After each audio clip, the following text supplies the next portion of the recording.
तो अभी हम देखेंगे कि डिफरेंस क्या होता है स्ट्रेट्स और चैनल में। तो पहले हम स्ट्रेट पे आते हैं। स्ट्रेट क्या होता है? कोई भी जो दो बड़ी लैंड मासेस है उसके बीच में एक छोटा सा पानी का रास्ता हो, तो उसे हम कहते हैं स्ट्रेट। जैसे एक बहुत ही पॉपुलर स्ट्रेट जो इंडिया और श्रीलंका के बीच में है वो यहाँ पे है, जिसे हम बोलते हैं पाक स्ट्रेट। ये आ गया हमारा पाक स्ट्रेट। ठीक है, तो यहाँ पे आप देखो एक बड़ा पतला सा रास्ता है पानी का between two big land masses, तो ये हमारा आ गया पाक स्ट्रेट, इंडिया और श्रीलंका के बीच में। तो आप कभी भी मैप पे जूम करो और आपको कहीं से ऐसे दो लैंड मासेस के बीच में छोटा सा पानी का रास्ता दिखे, तो वो जनरली स्ट्रेट ही होगा। जैसे यहाँ पे देखो थोड़ा सा मुझे रास्ता दिख रहा है, तो अगर मैं यहाँ पे जूम कर रहा हूँ तो यहाँ पे क्या मुझे देखने को मिल रहा है, ये है स्ट्रेट ऑफ जिब्राल्टर। ये किस कंट्रीज के बीच में है? मोरक्को और स्पेन के बीच में मेरा ये बन रहा है स्ट्रेट ऑफ जिब्राल्टर का रास्ता। ठीक है, तो अब और स्ट्रेट देखते हैं। अब देखो जैसे मैं जूम कर रहा हूँ और यहाँ पे देखते हैं, देखो यहाँ भी एक पतला सा रास्ता बन रहा है। तो अगर मैं जूम करता हूँ तो यहाँ भी मुझे बद अल मंदब स्ट्रेट देखने को मिल रहा है, ये यहाँ पे आप देखो। ठीक है, और देखते हैं थोड़ा हम स्ट्रेट कहाँ होता है। अब देखो यहाँ भी रास्ता देखने को मिल रहा है, दो लैंड मासेस के बीच में एक पानी का रास्ता देखने को मिल रहा है, तो ये भी हमारा स्ट्रेट होगा। इसे हम क्या बोलते हैं? Straight of Malacca. ये स्ट्रेट ऑफ मलाका, यहाँ से शिप पास कर सकती है। ठीक है, देखो ये रास्ता बन रहा है, ये स्ट्रेट ऑफ मलाक्का है। तो ये था हमारा स्ट्रेट, कि दो बिग लैंड मासेस के बीच में एक पानी का रास्ता। अब स्ट्रेट में कभी कभी वर्ल्ड रिकॉर्ड भी बनते हैं, जैसे एक हमारे वीएस कुमार आनंदन थे, उन्होंने क्या किया था, श्रीलंका को और इंडिया के बीच में जो पाक स्ट्रेट है उसको कवर किया था to and fro in I think 59 hours, 51 hours cover किया था 1971 में। तो ये वीएस कुमार आनंदन हैं और ये श्रीलंका के थे, तो इन्होंने ये पाक स्ट्रेट कवर किया था 51 आवर्स में 1971 में, और total distance to and fro बना था 59 किलोमीटर। तो ये इनके और भी कई रिकॉर्ड थे, बट एक रिकॉर्ड था, इन्होंने Palk strait to and fro cover किया था। ठीक है, तो ये थे हमारे स्ट्रेट्स। अब हम आते हैं चैनल क्या होते हैं। चैनल भी आपके दो तरह के होते हैं, एक होते हैं नेचुरल चैनल और एक आर्टिफिशियल चैनल होते हैं। चैनल क्या होते हैं कि अगर आपका एक पानी का रास्ता दो बिग वाटर बॉडीज को कनेक्ट करे तो वो होता है चैनल। जैसे दो समुद्र को एक पानी का रास्ता कनेक्ट करे तो उसे हम चैनल बोलेंगे। जैसे मैं यहाँ पे देखता हूँ, अच्छा उसमें भी दो चैनल आते हैं, एक नेचुरल चैनल आते हैं, एक आर्टिफिशियल चैनल आते हैं।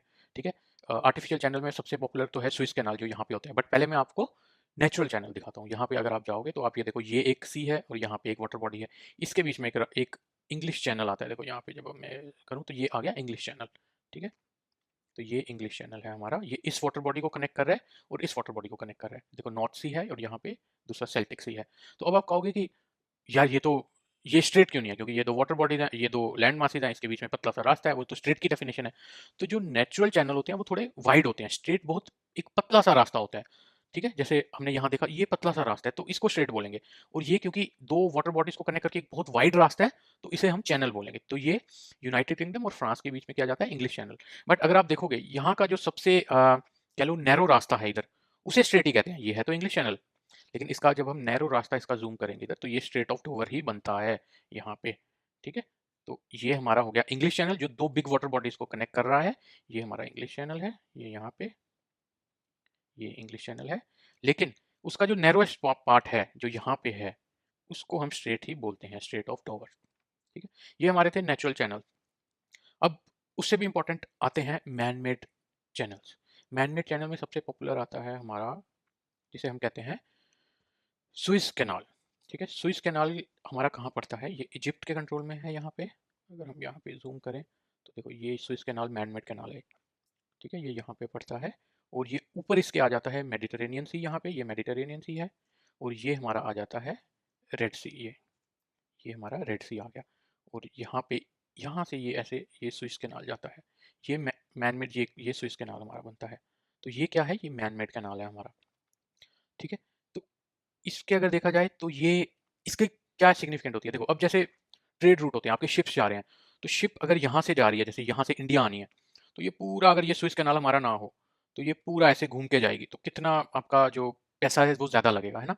तो इसलिए ये स्विस कैनाल बना दिया था कि अगर जैसे कोई यहाँ से ये सारा जो रूट है और इनको ट्रेड करना है तो वो क्या करेंगे, यहाँ से जाएंगे, यहाँ से इधर से निकल के सीधा यहाँ सिंगापुर या इंडिया जो भी है वहाँ आपकी शिप्स जा सकती हैं। तो ये काफ़ी आपका पैसा बचाता है। स्विस कैनाल जो मैन मेड कैनाल है ये यहाँ पे पड़ता है हमारा यहाँ पे, और ये अभी इजिप्ट के कंट्रोल में है सारा, और ये इजिप्ट को काफ़ी billions of dollars of revenue देता है। तो जैसे हम टोल लगाते हैं ना, रोड्स पे टोल लगा देते हैं और पैसा कलेक्ट करते हैं, वैसे ही इजिप्ट स्विस कैनाल में अपना टोल लगा देता है यहाँ पे कि भाई जो भी शिप निकलेगी वो टोल देगी मुझे, क्योंकि ये मेरे कंट्रोल में है। तो इजिप्ट गवर्नमेंट को काफ़ी billions of annual revenue Swiss canal से आता है। ठीक है, और ये इसको बनाया था 1859 से 1869 के बीच में। ठीक है, तो ये था हमारा one of the man made channel जिसे कहते हैं स्विस कैनाल। और ऐसा मैन मेड हमारा एक इम्पॉर्टेंट कैनाल यहाँ पे आता है जिसे हम बोलते हैं पनामा कैनाल। पनामा कैनाल यहाँ पे पड़ता है हमारा, यहाँ पे है पनामा कैनाल, यहाँ पे। तो अगर पनामा कैनाल भी देखें तो यहाँ पे पड़ता है। ठीक है, तो अब पनामा कैनाल की सिग्निफिकेंस क्या है, ये पनामा कंट्री के कंट्रोल में आता है। इसकी सिग्निफिकेंस क्या है, जैसे ये यूनाइटेड स्टेट्स है। ठीक है, अब यूनाइटेड स्टेट्स के जो शिप्स होंगी, गुड्स की शिप्स, जिनको यहाँ से यहाँ जाना है ना, तो अब वो या तो ये पूरा रूट कवर करें यहाँ से ऐसे करके, ठीक है, यहाँ से ऐसे जाएं, बट क्योंकि पनामा कैनाल है तो वो यहाँ से ऐसे करके यहाँ से चले जाते हैं। ठीक है, तो इसमें भी पनामा जो कंट्री है जिसने ये पनामा कैनाल बनाया है, बनाया तो किसी और ने था बट अभी पनामा कैनाल के कंट्रोल में है, तो ये भी इनको काफ़ी बिगेस्ट सोर्स ऑफ इनकम है पनामा का, क्योंकि पनामा इतनी कोई इतनी प्रॉस्परस कंट्री नहीं है, तो it is one of the biggest source of income for Panama. तो इससे क्या होता है, ये जो शिप का पूरा रास्ता है जो यहाँ से जाएगा ये बच जाता है, क्योंकि और ये ज़्यादा इंपॉर्टेंट है क्योंकि यहाँ पे वेदर बहुत डेंजरस होता है, यहाँ आइसबर्ग्स होते हैं इस जगह पे। ठीक है, इसको बोलते हैं केप हॉर्न, ये जो लोएस्ट पॉइंट है इसको केप हॉर्न बोलते हैं। जैसे मैं यहाँ सर्च करता हूँ, ठीक है, तो ये जो पॉइंट है हमारा, तो इसको हम केप हॉर्न बोलते हैं, जो सबसे नीचे वाला पॉइंट है हमारा साउथ अमेरिका का।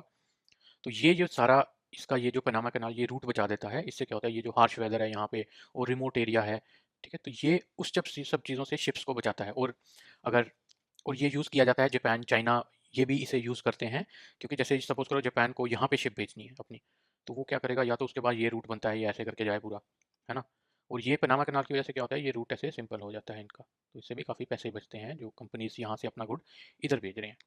ठीक है, और चाइना भी ये यूज़ करता है, जैसे चाइना की शिप यहाँ से यहाँ जानी है तो सीधा यहाँ से ये यहाँ चली जाएगी।